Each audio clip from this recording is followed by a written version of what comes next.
All right. Who are you? State your name. Gracie. Gracie. Gracie's getting married, by the way. And she's opening up a flower business as well. She came to our school to learn how to design. How's it going? Amazing. Amazing. It's You have such a done fun week. amazing Thank things. you. These girls have hit several home runs. Let's look at her piece. It's a contemporary piece. She did really good. Based on a Japanese design. Gladiolas, yeah. They're out with people my age because they were funeral flowers, and now they're coming back in. So pretty. And your favorite design of the week? Probably the very first one we did. So English ball. Hydrangeas, She yeah. liked balls. Yeah. And here we have our sister. Come join us, please. I really liked the tropical one and also the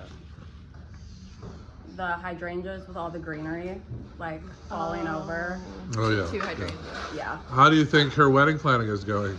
Good. Stressful. Stressful. A lot. She has a really expensive bouquet. I won't even tell them about it. How was your week? Again, how was your week? So good. So good.